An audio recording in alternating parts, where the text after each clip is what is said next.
Hallo ihr Lieben, ich wende mich heute mit einem sehr wichtigen, sehr ernsten und sehr persönlichen Video an euch, weil ich denke, es gibt einiges zu den Vorfällen am Wochenende von meiner Seite aus zu sagen. Ich hätte es sehr, sehr gerne schon früher getan, konnte es aber aufgrund von vertraglichen Bestimmungen und Vorgaben nicht tun, aber jetzt kann ich es und möchte diese Chance hier nutzen, um euch meine Sicht der Dinge und meine Version zu erzählen und euch einfach ganz transparent und ehrlich zu sagen, was am Samstag passiert ist und warum es passiert ist. Ich fange mal von vorne an. Ihr alle wisst, ich bin seit 6 Jahren, seit der Gründung in der Formel E am Start. Anfangs waren wir dort als Privatteam und seit 3 Jahren ist es ein Werkseinsatz für Audi. Und wie auch jeder weiß, sind es gerade sehr schwierige Zeiten. Corona hat das Leben vieler Menschen durcheinandergewürfelt und genauso ist es natürlich für uns im Motorsport auch.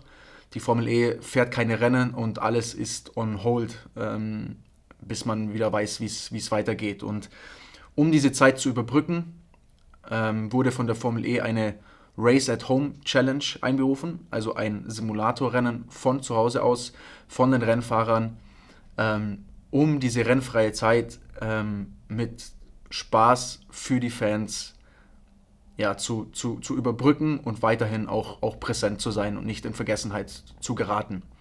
Und diese Race at Home Challenge hatte bis dato, bis zum letzten Samstag, 5 Rennen, die ausgetragen werden. Jeder fährt von zu Hause aus diese Rennen im Simulator. Und dabei geht es nicht um die echte Formel E-Meisterschaft. Es geht nicht um Preisgeld.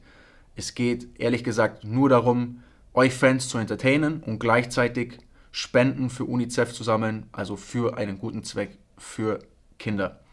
Und dieses Online-Formel-E-Rennen basiert auf R-Factor 2, ist ein Spiel, ist eine Simulation, die aber mit dem echten Rennen fahren, mit dem, was ich normalerweise tue, nichts zu tun hat.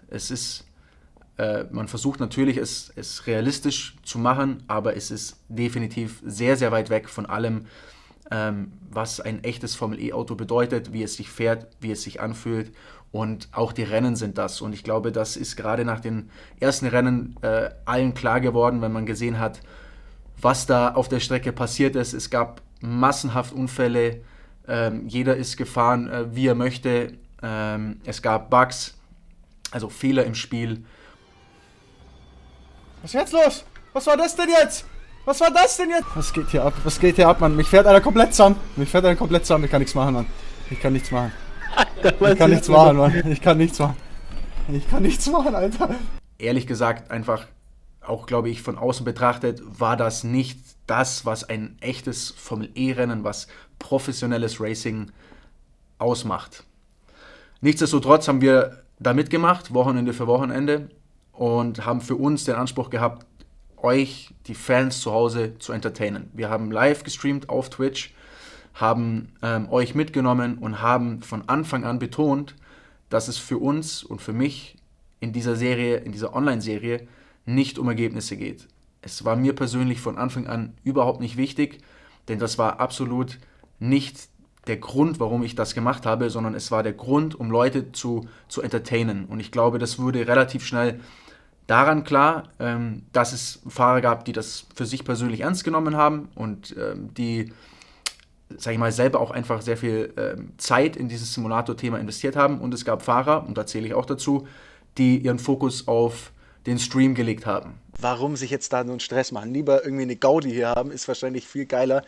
Von dem her, vielen, vielen Dank. Ihr macht es für uns auf jeden Fall so, dass es echt eine Menge Spaß macht und sich richtig nice anfühlt und wir hier weiter Action machen, ne? Und wir hatten schon im ersten Stream mehr Zuschauer wie die Formel E auf der offiziellen Übertragung. Wir hatten super viele Leute, die sich das angeschaut haben, denen es auch nicht wichtig war, welchen Platz ich da hole, sondern die einfach die Interaktion toll fanden, dass ich auch während dem Rennen mit den Fans gesprochen habe, dass wir das mitkommentiert haben und versucht haben, euch zu Hause eine gute Show zu liefern.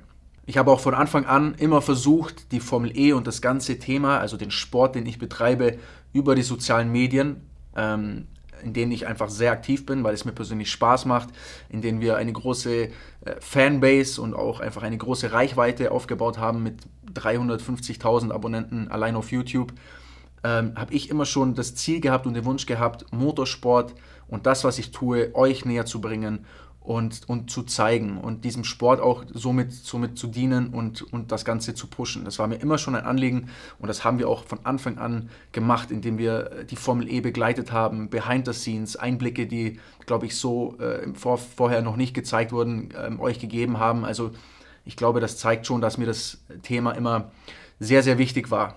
Und als wir in einem Twitch-Stream trainiert haben für diese Race at Home Challenge, waren wir mit anderen Simracern in Kontakt. Wir haben mit denen quasi über ein Online-Programm miteinander kommuniziert, haben miteinander geredet, haben uns ausgetauscht über Simracing und sind miteinander gefahren und hatten Spaß. Und in diesem Stream und an diesem Tag kam aus einer Unterhaltung die Idee, dass es doch eine lustige Aktion sein könnte, wenn ein Simracer quasi für mich fährt, den anderen realen Fahrern vielleicht auch ein bisschen zeigt, was er drauf hat und die Chance hat, gegen die zu fahren. Und wir das Ganze wiederum dokumentieren und daraus eine lustige Story für die Fans kreieren. Jetzt mal ernsthaft? Willst du das Rennen für mich fahren, Alter? Ohne Scheiß. Lass uns das mal wirklich überlegen. Das wäre sauwitzig. Das war an diesem Tag unsere Idee und unser Gedanke. Und somit haben wir uns kurz geschlossen, haben uns überlegt, wie können wir das machen, wie können wir das dokumentieren und wie können wir das dann auch nachher in einem Video auflösen.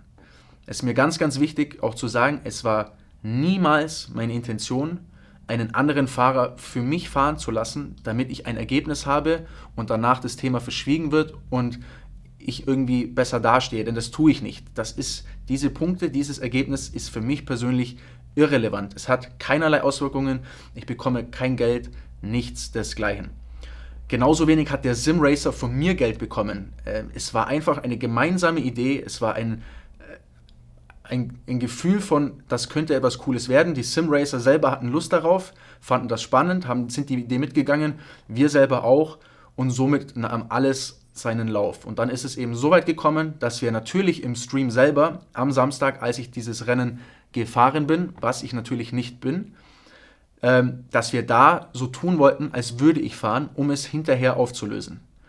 Es war nie unsere Intention, euch anzulügen oder etwas zu verschweigen. Ich glaube, allein schon dadurch, dass wir es im Livestream selber diese Idee offen kommuniziert haben, da waren 1000 Leute dabei, die live diese Idee schon gehört haben.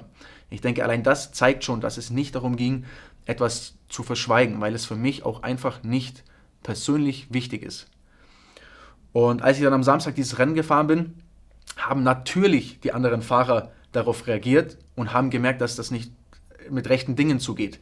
Das war mir auch bewusst. Das war ja auch niemals mein Wille oder meine Idee, das denen zu verheimlichen. Wir haben sogar noch in WhatsApp-Gruppen geschrieben und ich habe da schon so ein bisschen Anspielungen gemacht, habe die gefragt, was wäre eine gute Zeit für eine Top 5? Die haben mir geantwortet und der junge Simracer ist diese Zeit dann gefahren und hat dann dieses Rennen bestritten und hat einen 3. Platz quasi geholt.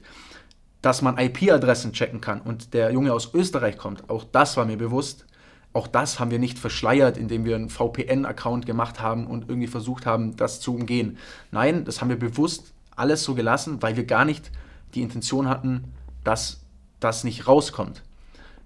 Genauso wenig das Interview, das dann später quasi nach dem Rennen war mit den Top 3, dass ich bewusst auch nicht angetreten bin, weil ich selber nicht dieses Interview geben wollte, weil ich das für falsch empfunden habe. Und kurz nach dem Rennen habe ich dann natürlich selber gemerkt, dass dieses Thema weitergeht und dass es auf einmal in eine Richtung wandert, die ich so selber niemals mir hätte träumen können, dass das passiert. Es wurde quasi geprüft, ob wir gefahren sind. Es wurde herausgefunden. Ich habe auch von Anfang an zugegeben, hey, pass auf, ich bin nicht gefahren. Es war ein anderer. Und dann nahm das Ganze seinen Lauf. Dann wurde mir eine 10.000 Euro Spende nahegelegt, die ich für einen guten Zweck quasi machen soll, den ich übrigens direkt erledigt habe. Wir sind zu den Allgäuer Werkstätten gefahren. Das ist eine Einrichtung, die für behinderte Menschen sich einsetzt, dafür sorgt, dass die mobil sind. Und wir haben diese 10.000 Euro Strafe sofort akzeptiert. Ich habe nicht versucht zu diskutieren.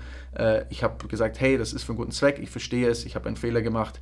Ihr findet das nicht gut, ich mache das. Und dann kam es natürlich in die Medien. Und die Medien haben das Thema aufgenommen und haben quasi mich sofort als Betrüger dargestellt, ohne dass ich die Chance hatte, mich persönlich dazu zu äußern und vielleicht auch zu sagen, was wirklich vorgefallen ist. Und ich kann es verstehen, dass wir mit dieser Idee zu weit gegangen sind. Im Nachhinein betrachtet haben wir nicht genug über die Ernsthaftigkeit und die Konsequenz, die das Ganze mit sich trägt, nachgedacht und haben dort einen riesengroßen Fehler begangen. Und zu diesem Fehler stehe ich und ich akzeptiere es und ich trage alle Konsequenzen für das, was ich gemacht habe. Ich möchte auch betonen, dass ich sehr froh bin, dass auch die Sim-Racing-Jungs nicht in dieses Thema großartig reingezogen werden und von den Medien, sag ich mal, nicht auch noch diese Welle abbekommen, wie ich es tue. Ich finde, das ist sehr, sehr wichtig, weil das sind wirklich junge Leute, die ihr ganzes Leben vor sich haben und die für sich auch nicht so weit gedacht haben, genauso wenig wie ich es getan habe. Aber es ist meine Verantwortung und die trage ich auch. Und dadurch, dass dieses ganze Thema jetzt so extrem in den Medien war und wirklich von A bis Z durchgespielt wurde, hat dieses virtuelle Vergehen, das ich begangen habe, für mich auch reale Konsequenzen.